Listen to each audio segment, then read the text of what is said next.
आज का हमारा प्रकरण है पद परिचय।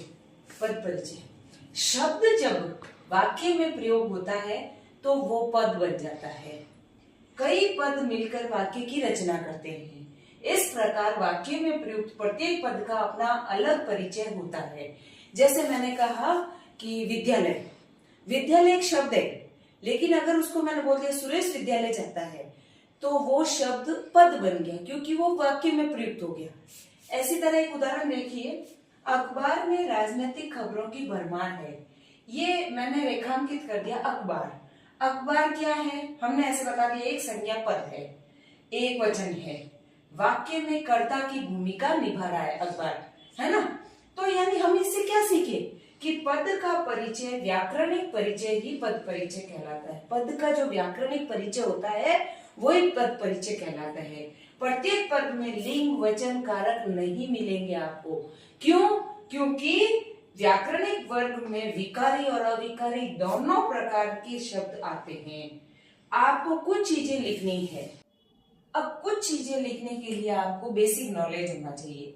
बेसिक किसका नॉलेज होना चाहिए? संज्ञा का, सर्वनाम, विशेषण, क्रिया, अव्यय, लिंग, वचन, काल और कारक। इनका जब बेसिक नॉलेज होगा तो आप कुछ चीजें लिख पाएंगे।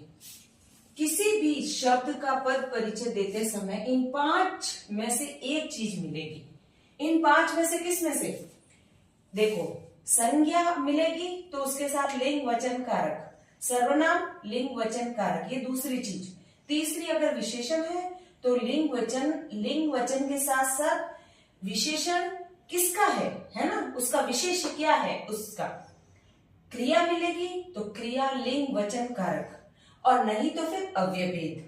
अब देखिए, एक ही मिलेगी, यानी इन जो 5 आपको चीजें बताई है उसमें से एक ही मिलेगी। ऐसा नहीं है कि संज्ञा और सर्वनाम साथ में मिल गया, विशेषण और अव्यय साथ में मिल गया, नहीं, यानी एक ही चीज मिलेगी। ऐसा कभी नहीं होगा कि कोई शब्द इन 5 में से कुछ भी नहीं होगा। अब ये भी नहीं होगा कि ये जो चीज है इनमें से एक भी नहीं मिलेगी, ऐसा भी कोई पद होता है, नहीं, ऐसा कोई पद नहीं होता है। कोई शब्द इन 5 में से 2 चीज हो। अब क्रिया भी साथ में है, शब्द की बात हो रही है ना, शब्द क्रिया भी है और सर्वनाम भी है, या संज्ञा भी है और विशेषण भी, ऐसा भी नहीं होगा। यानी एक चीज मिलेगी, या तो संज्ञा, लिंग, वचन, ये वाली जो टेबल बनाई हुई है 5 की, उनमें से एक लाइन ही मिलेगी।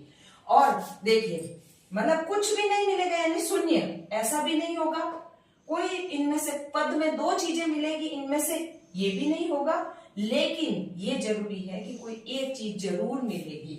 सबसे पहले यही छांटना है कि इन 5 में से कौन सा है, यानी संज्ञा है या सर्वनाम है, विशेषण है, क्रिया है, अव्यय भेद है, ये हमारा शब्द कौन सा है। तो ऑटोमेटिकली जो पीछे का लिंग, वचन, कारक है वो आपको मिल जाएगा।